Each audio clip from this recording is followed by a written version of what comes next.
Control. I think that a lot of the times, Latinos, we don't have the fortune to be in control. We don't have the fortune to have our own media organization, so someone else is telling our story. We don't have the fortune to be in control of our finance, so someone else is determining how much are we going to make or not in money. No, I have been working, and I have the incredible privilege to be able to have capital to deploy. And if I trust myself and I look at the data correctly, I don't want to dilute my control. I don't want to dilute my power until I need it and until it's strategic. It's not that I'm not going to take any money at the beginning, but the majority of the money will be mine. And I will allow my friends and family that want to trust me and want to support me to put little pieces. But I want to be in control as much as I can so that I can make more. Right. And also make the decisions. And take the decisions, yeah. Right?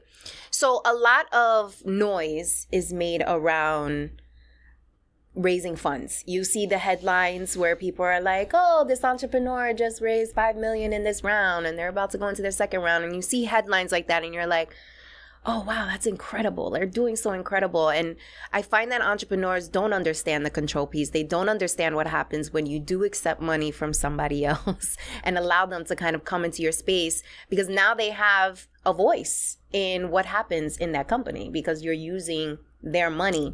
What is really interesting about your story, and I'm so excited that you're here because I'm learning more and more about you as we continue to chat, is you are choosing to self-invest, but you do have access to a lot of capital. Like, you have an incredible network and you're still making the decision to be like, no, I'm good. I'm going to do this on my own. What do you have to say to people who have this misconception that if you have a network with people with money and you have some money because you've had a very lucrative career, that you are dumb for using your own money to build a project? It depends. Look, I wouldn't want to judge everybody's decision. I just know that for me, the most important thing that I have is clarity. Clarity about where I stand, where I need to do, where to do it. Every one of us have limited resources, and my entire life I've been on the poor side of life, right? Like, for all the organizations that I've worked for, they had no resources, very few dollars. We needed to work with nothing, and it taught me to be very disciplined about my interventions and my investments. So if I was working for UNICEF and I needed, 190 countries to mobilize and say, yes, we're going to do a campaign for vaccines, how do you do that when you have no money? That's the kind of thinking that it gives you when you're restricting resources. You have to be very clear about where to go so that you don't spend it wrongly. And I know that the data that I just shared about, I am clear about the category is growing. My own product is really good.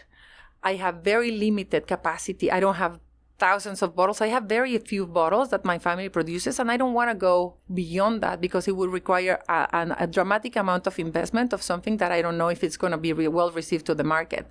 That's my calculated risk. Now, what do I have? I have a great network. I also know that I can build brands and create buzz and make things emotional. I am able to create cool because of my marketing material, my marketing background. So what do I do with that? Then I say, all right, so for me, it would make no sense to go through the entire chain of investing a lot to produce more without knowing to go to the market. I'm going to use my network and sell the little bottles that I have and place them as exclusive.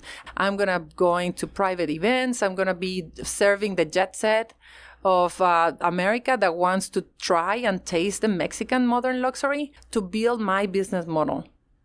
And there's many other business models. That's why I want to keep my own control and say okay, what do I have and how do I make it work? All right, if I hit the 1% of the population with my Sotol because of my network, then I think that I'm going to be saving 50% of the money that I would be spending that I can use to produce more, that I can use later on to bring more investments. At some point, I'm going to need a lot of investment to scale, but not right now. So I wouldn't challenge anybody getting their own strategy about like whether they need investment or not. What I know is that for me, having the clarity of why would I need money? Do I need it? No, I can loophole it. Like when you don't have a lot of resources, you're very trained to find loopholes and see where you are. And I'm trying to find them in order to scale without a lot of risks. Mm-hmm. Does that make sense? Yes. You're like scrappy. You're like going through what you have. I love it. This sounds amazing. Did you come up with this plan on your own? Like, what was the process of you getting here to now having the strategic vision? Okay, this is what I'm going to do. I'm going to jet set. This is what I'm going to focus on. Like, how did you get here? I've been working on this 2 years. I've been learning and studying and data and doing a lot of homework on numbers. And again, it's data. Understanding how do you make margin? What is it like? Is there a volume play game that I want to play, or is it a margin game that I want to play? I never knew that there was a word called margin or volume. I've been a social entrepreneur, never having any money. So I'm learning and sitting down and watching podcasts and understanding a little bit more because I was never an entrepreneur. I'm not even an entrepreneur, but I am learning as much as I can, as fast as I can. You gotta own that title. I am an entrepreneur. Thank you very Ladies much. and gentlemen, Claudia Romo Edelman, entrepreneur. Thank you very much. It's the first time I say that ever in my life. Punto. So I'm learning a lot. I'm also getting into places where people are because the network, again, matters dramatically. And I would say, again, using my Latinidad as my superpower to build the business model that will help me. Not the gringos and the distributors or the stores. No, I want to favor me, my country, my farmers, my bartenders, like the people that, and I'm building that in.